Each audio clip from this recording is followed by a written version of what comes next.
Saya akan membicarakan seorang teman saya, teman akrab,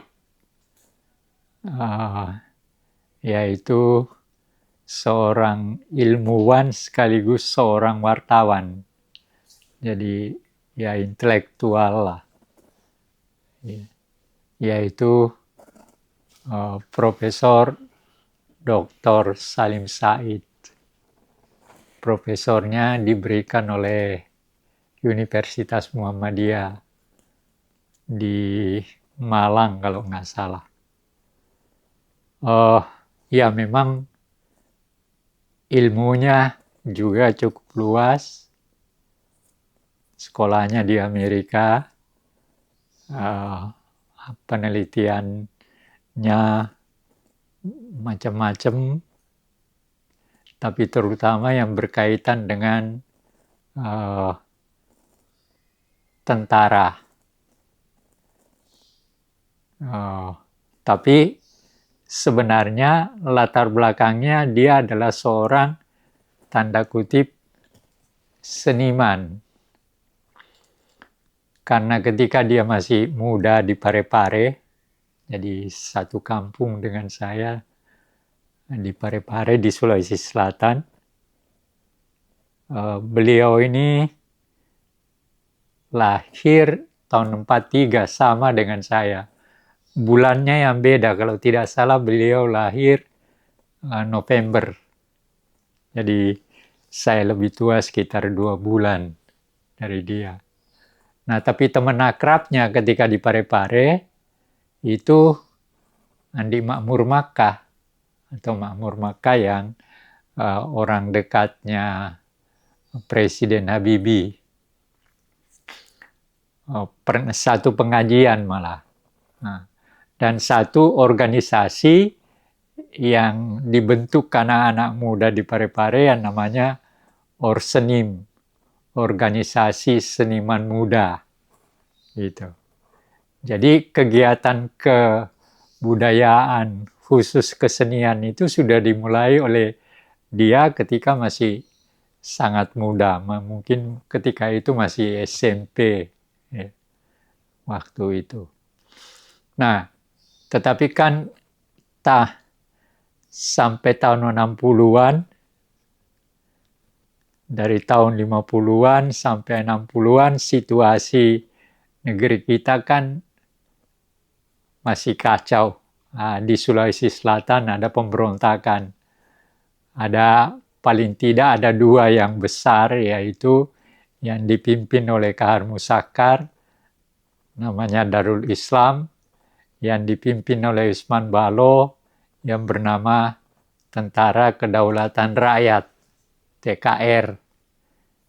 Nah, rupanya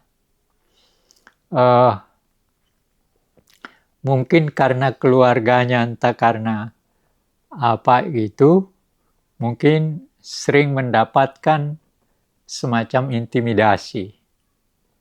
Nah, akhirnya dia kelas 1 dia masih di Parepare kalau tidak salah. Lalu kemudian ayahnya pindah ke Kalimantan Selatan kalau nggak salah. Lalu kemudian dia sendiri pindah ke Solo. Di Solo masuk di SMA. Satu sekolah dengan teman saya juga. Ada seorang teman saya namanya Sri Sunartri. Satu kelas dengan saya di Gajah Mada. Dia satu kelas di Solo. Itu. Nah, dalam perjalanannya kemudian setelah G30S, rupanya dia jadi wartawan. Dia Berita Yuda, itu wartawannya surat kabar yang diterbitkan oleh TNI. Pimpinan redaksinya kalau tidak salah Sugandi, ya, Brigjen atau waktu itu masih kolonel atau sudah Brigjen, saya agak lupa, ya. Tapi dia juga pernah di Tempo, Jadi pernah bersama-sama dengan Pak Gunawan.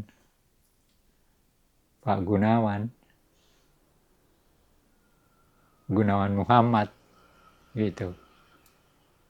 Ya, nah, tapi kemudian akhirnya dia keluar. Tapi waktu G30S terjadi, dia sering pergi bersama dengan Sarwo Edi. Naik pesawat, katanya naik pesawat kemana-mana, terkadang dengan helikopter, terkadang dengan... Dan rupanya dia pernah menulis buku, tapi dia pernah nggak cerita. Dia nggak cerita pada saya. Buku yang lain dia cerita, yang tentang TNI, tentang skripsinya, tentang Sudirman, dan sebagainya. Dia cerita, tapi ada bukunya ini, Gestapo, PKI, Soekarno, dan Soeharto, Salim Haji Said, itu dia nggak pernah cerita pada saya. Ya, dia nggak pernah cerita pada saya. Tapi kalau bukunya yang lain, dia cerita. Ada juga tandanya dia punya perhatian tentang tentang ini kebudayaan. Dia tulis sebuah buku yang berjudul Krisis Aktor, Teater Sutradara dan Pasar. Ya. Sejumlah tulisan tentang teater dan film. Ya, salah satu yang dia tulis di sini adalah bahwa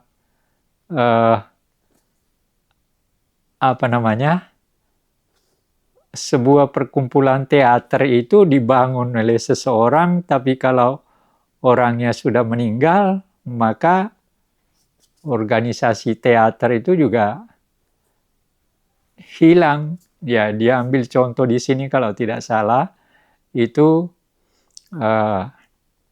setelah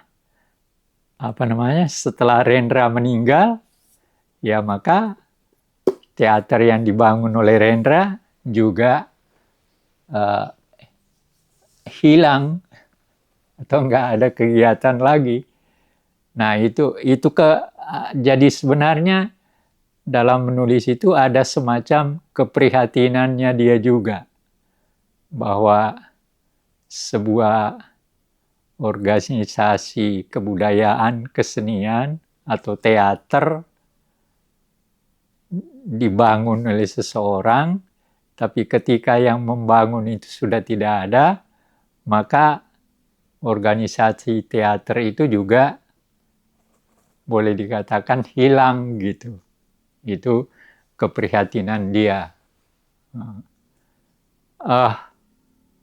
Lalu kemudian beberapa saat kami sering berdiskusi dalam satu kelompok yang berkaitan dengan peradaban. Jadi ada kelompok yang dibangun bersama teman-teman itu yang berbicara tentang berbagai persoalan yang berkaitan dengan peradaban.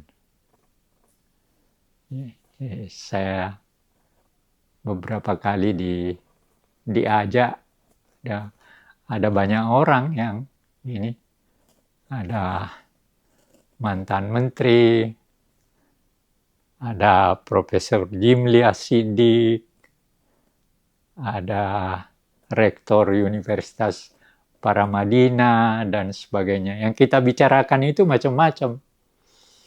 Ya, tapi yang berkaitan dengan keprihatinan kita, yang berkaitan dengan perkembangan situasi sepanjang yang saya ikuti. Itu ya. Nah, jadi Pak Salim Said ini sebenarnya tanda kutip sangat kreatif dalam berbagai hal.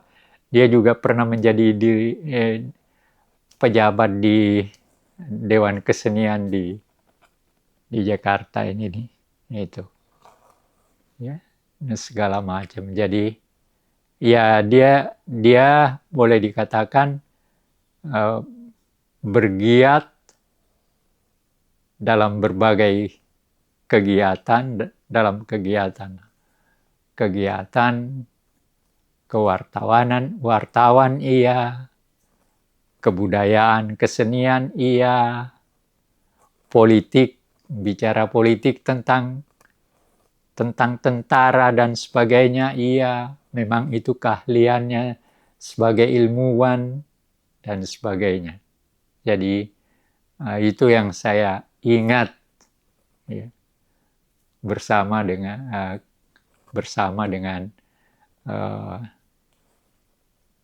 Profesor Salim Said yang beberapa waktu yang lalu sudah meninggal. Ya, tapi saya kira banyak orang yang mengenang tentang beliau karena beliau bisa bergaul dengan semua golongan. Tentu dengan tentara iya karena dia menulis banyak, tapi dengan teman-teman dari yang bekerja di bidang teater, kebudayaan, kesenian juga dia dikenal di kalangan lingkungan politikus juga ia dikenal dalam misalnya ketika juga seperti ketika Pak Karni Ilyas masih giat di TV One, kami bersama-sama sering diundang membicarakan berbagai hal dan sebagainya, dan ya dia menunjukkan sikapnya sebagai seorang intelektual dengan pendapat yang dikemukakan. Tentu saja itu salah satu faktor yang penting. Jadi dengan meninggalnya beliau, saya kira ya sampai batas tertentu seorang intelektual, seorang guru besar yang tidak sekedar guru besar dalam arti kata gelarnya saja, tapi ya bisa dikatakan dia memang patut memperoleh itu karena karyanya banyak, mengajar juga di berbagai tempat dan sebagainya. Saya kira itu yang saya bisa bagi berdasarkan ingatan saya tentang almarhum Profesor Dr. Salim Said yang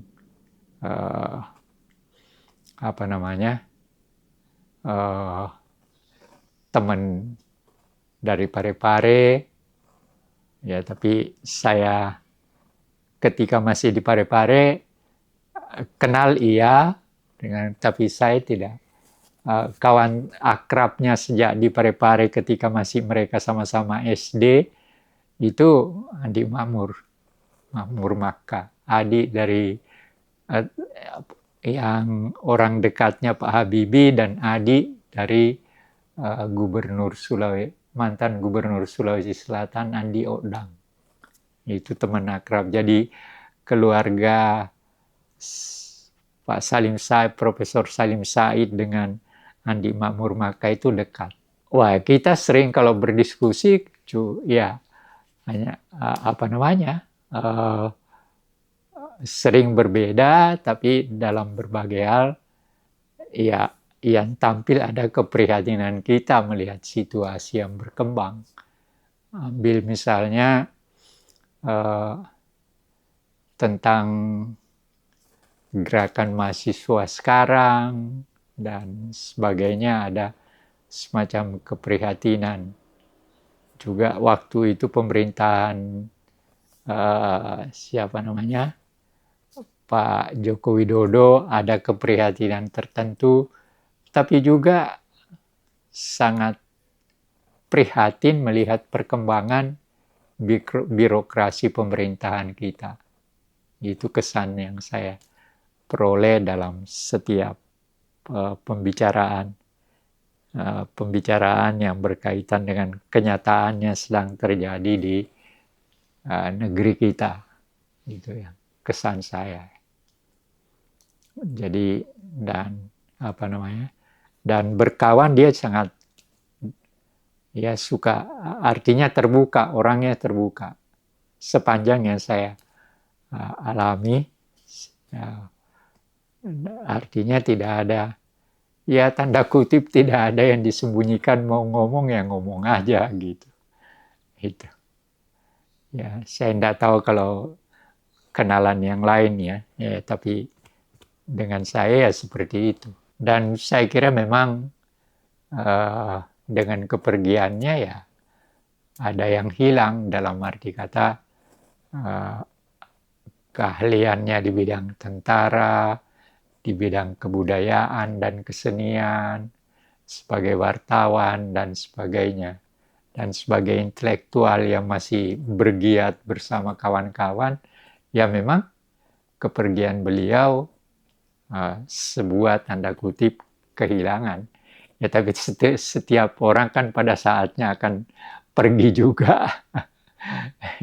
Cuma menunggu kapan panggilan Tuhan datang. Ya itulah tentang Pak Profesor Salim Said. Ya saya tentu berharap tidak sekedar saya ngomong sendiri gitu. Jadi saya berharap ada yang mau mengikuti dan berdialog dengan saya, karena sebenarnya bukan hanya untuk kepentingan yang mendengar, itu juga untuk kepentingan saya, dalam arti kata ya dari apa yang mengikuti ini mungkin banyak hal yang saya belum tahu, ya kan? Atau masih banyak hal yang bisa didiskusikan. Nah, itu keuntungannya. Kalau ini jadi sebagai sebuah kelas sejarah, ya untungnya di situ. Jadi saya mengharapkan ada yang mau ikut dan mau berbicara dengan mau mengemukakan pendapatnya, mau mengemukakan fakta-fakta, mungkin ada yang baru dan sebagainya. Saya kira itu yang penting. Terima kasih. Mudah-mudahan ada yang mau ikut.